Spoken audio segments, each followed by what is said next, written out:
Ciao e bentornati a Coffee Break Italian. Welcome to the Coffee Break Italian Show. Io sono Francesca. E io sono Maurizio. So in these weekly episodes, we're here to help you taking your Italian forward. And you can do so in the space or in the time of a coffee break. Sì, è vero. If you enjoy our show, please subscribe to the podcast feed wherever you're listening from. Or if you're watching the video version of this show, please subscribe to our YouTube channel.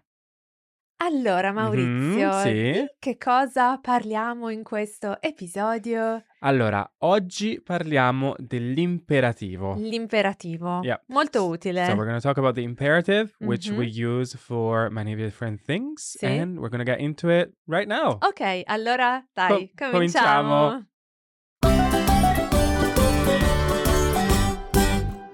Allora, Francesca, parliamo dell'imperativo. Va bene. What is it? When do we use it? Okay, the imperative is the verb, the mood, we can say, that we use in Italian to give commands, orders, suggestions, advice, instructions, and even to tell someone not to do something. So even banning.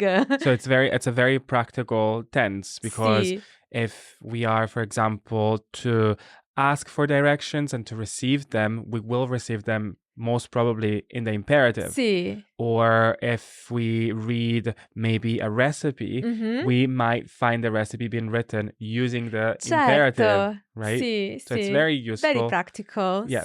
Sì. Allora, come formiamo l'imperativo in italiano? L'imperativo è facile. I would say it's very easy because it's so similar to the simple present of the indicative, which I'm sure our listeners, viewers are familiar with.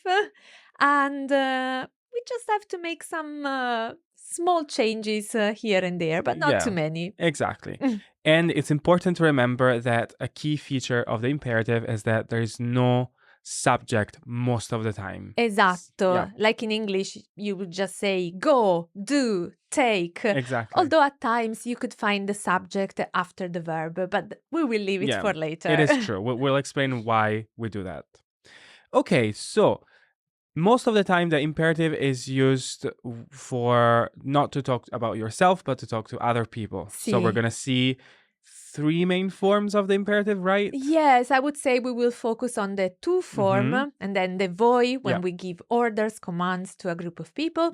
And we will also see what happens in a formal situation. Exactly. So tu for one person, voi for a group of people, and lei when you're talking to one person in a formal way. That makes sense. Perfetto. Allora, iniziamo con la forma tu. Direi di sì. Iniziamo con il tu.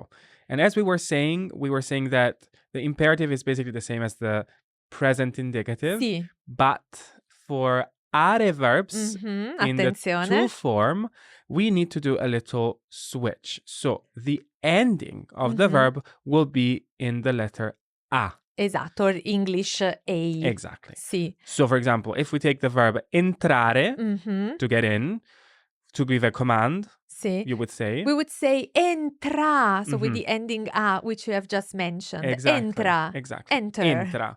Get in. Or if you want someone to pay attention and to listen to you, using the verb ascoltare, we would say? Ascolta. Very good. So again, ascolta with the final a. What would we say in the present indicatives just to show the comparison? Right. So if you want to say you listen, we would say ascolti. Or you enter, you get in. That would be tu entri. Right? Perfetto. So we need to remember this switch passing from the present indicative to the imperative of are verbs only. Because for ere and ire verbs, we have the same exact form. Sì. So for example, we would say rispondi. Sì, reply or answer. Or corri. Run. Or dormi. Oh, I love this command. Sleep. Or apri. Open. There we go. Okay, so ere and ire verbs, they just have the ending I or English I. Sì. And remember, for ire verbs, they have the isk ending. So like preferire or finire. Sì. If I have to tell you finish your homework, you would say finisci. Or clean.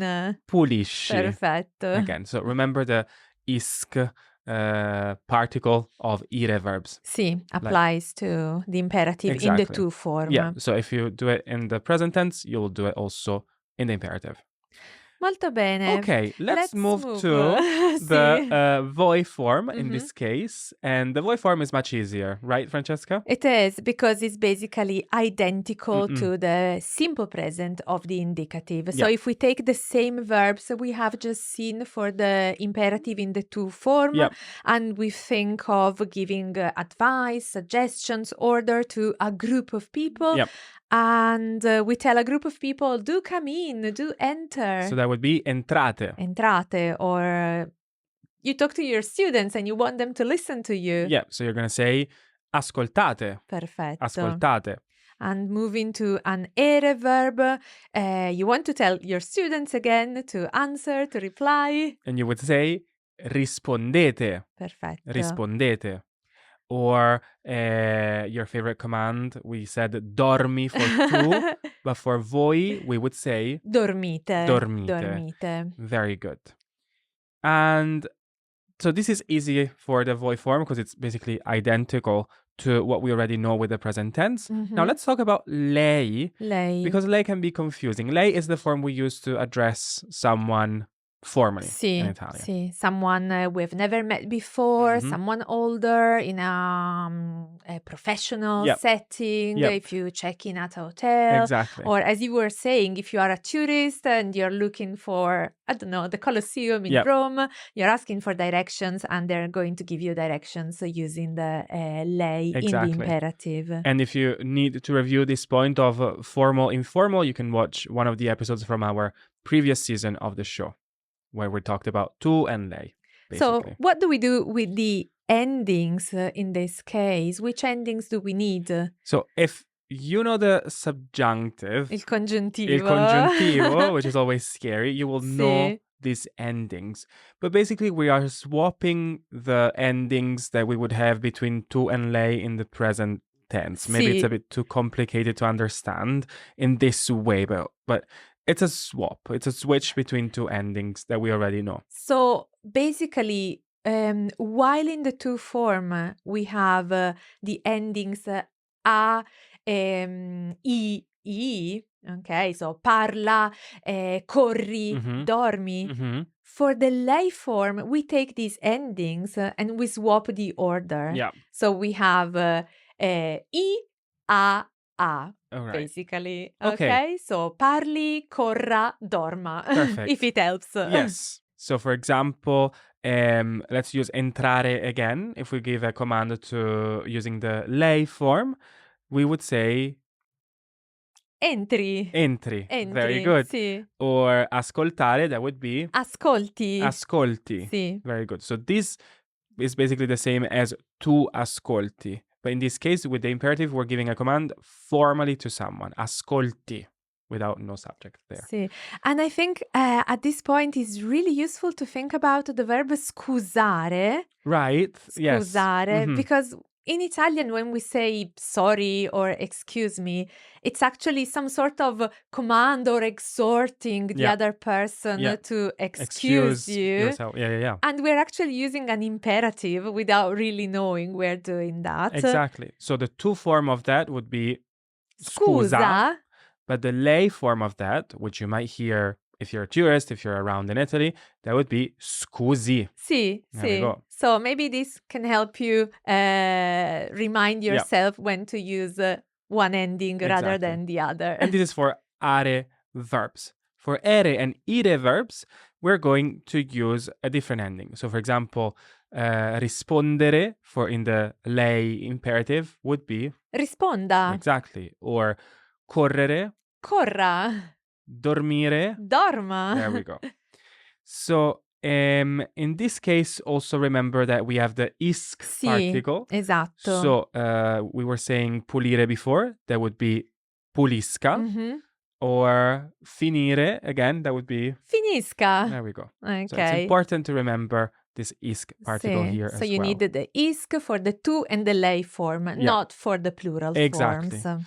Francesca, one question that we get asked a lot is what to use when we address a group of people formally. Now, in previous episodes, we also talked about the formal way of addressing many people, which is loro, but it's not really used in Italian. I would say it's a bit old-fashioned, and in contemporary Italian, we're just happy to use voi, both in formal and in informal situations. It doesn't come across as rude or impolite at all. Definitely. Although maybe in some very posh scenarios, if you go to a very beautiful hotel, a fancy hotel as well, in Capri, for example, in Capri, in Venezia, you could hear the loro form being used to address more than one person formally. So if someone, let's imagine that scenario at the hotel, if someone says, please come in, sir and madam, they would say, entrino pure, signori. And often with this word pure to emphasize, like, do come in English. So but entrino pure, signori. Sì. Although if you were to say entrate pure, that's absolutely fine. And that's what we would normally say in Italian. I would say that probably. Me too.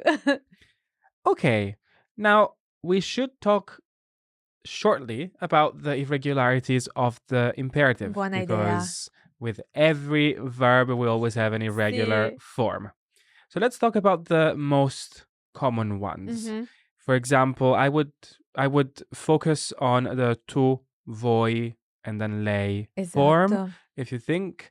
So if we take essere, we would say si for tu, siate for voi, and sia for lei. Formale, esatto. Exactly. So we change the stem completely. Yep. Okay. Or avere. Avere, it's also irregular, as it's often the case in Italian. So abbi, tu, abbiate, voi, and then lei is the subjunctive, abbia. For lei. Sì. Another verb that is irregular is andare, to go, which is very useful if you are receiving directions, right? Sì. So here in this case, we have two possible forms for the tu, right? Esatto, sì. So we have vai. Or va with an apostrophe. Sì, non dimenticate l'apostrofo. And then for voi is regular, is andate. Esatto. And for lei is vada. Which is actually the subjunctive for those of you familiar with the subjunctive. And a similar pattern is the one followed by the verb fare, to do or to make, which is again a verb very much used in the imperative. Exactly. So here we have two forms for the tu. We can say fai or fa with an apostrophe. And then we have fate for voi, so regular, or regular in the irregular, if we want to say that. And then we have lei, which is... Again, the subjunctive of fare, faccia. Very good. Okay. There are many other irregular verbs in the imperative, but I think... we'll stop here with them in this episode, but you'll find more information about them in the blog post, so please check out the blog post. The link is in the description of this video for more information about irregularities with the imperative. Sì. One more thing, Maurizio. We have covered more or less all the persons in the conjugation of a verb, apart from io, obviously. And can we do something with the noi? Yes. So like in English, when we say let's go, let's do something, we can do the same in Italian. And in this case, for noi, we use the same form as the indicative, the present indicative. Sì. So again, using the verbs that we've mentioned so far, for example, entriamo, that's... Let's enter. Yep. Or corriamo. Let's run. Or apriamo. Let's open. Apriamo la porta. Let's open the door. Yeah, exactly. Very good. Okay. I think we've covered quite a lot of information, and maybe it's time to put all this knowledge into practice. Yes. So I think we are going to present a couple of scenarios. Mm-hmm. And if you're listening to this or you're watching this episode, try to think of the imperative you would use in these scenarios. And what kind of form do we want them to use? It'll be clear from the context. Okay. I think it'll be clear. Okay. I'll start with the first one. Okay. So, Maurizio, your friend is really hungry and you have made a lot of food, probably your focaccia. So, your friend is a little bit hesitant, but you want to tell them to enjoy the food I prepared. So it's just one friend. Okay. Just one friend. Right. Let's give 10 seconds to our listeners and viewers, and let's come up with the right imperative.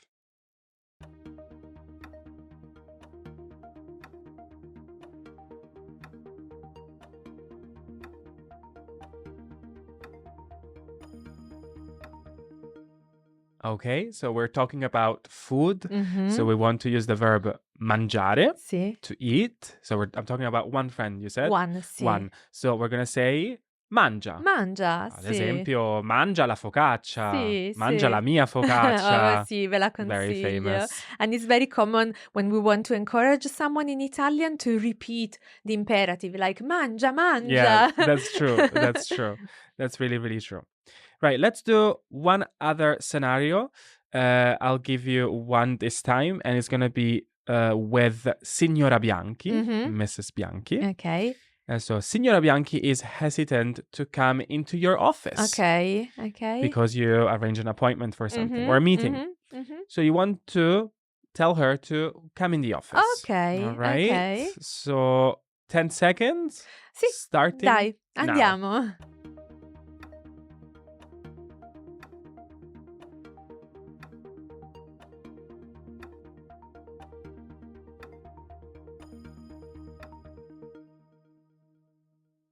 Okay, I have two ideas here. Okay. The first one is something that we have covered in the episode, so I would just say to Signora Bianchi, entri.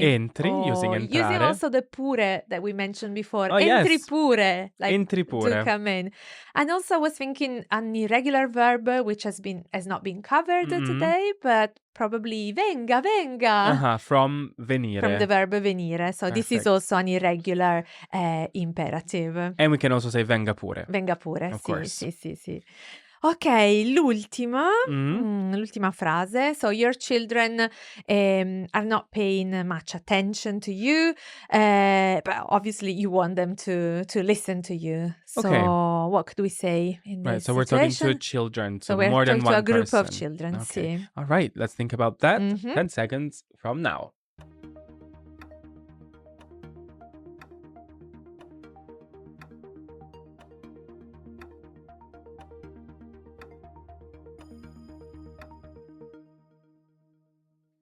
All right, so they're not listening to me. I want them to listen to me. Sì. So I'm going to use the verb ascoltare in the voi form. And I'm going to say ascoltate. Sì, ascoltate. Yeah. Perfetto. Ascoltate. Sì, molto bene. Allora, that's us coming to the end of this episode. This time we covered the imperativo affermativo, so the affirmative imperative. And next time we're going to talk about l'imperativo negativo. Yeah, so the negative imperative. All right. Direi di finire, quindi sì, andiamo. Andiamo, sì. Well, I hope you have enjoyed this lesson on the imperativo. And as always, please check out our blog post where you can find all the examples mentioned and all the information written down. Just check the link in the description of this video. And if you would like more help with your Italian, you can sign up for regular free email lessons. Just visit coffeebreaklanguages.com/Italian. So look out for the next mini lesson in your inbox and look out for our next episode. Ci vediamo la prossima volta con il Coffee Break Italian Show, quindi a presto e come sempre... Happy coffee breaking! Ciao!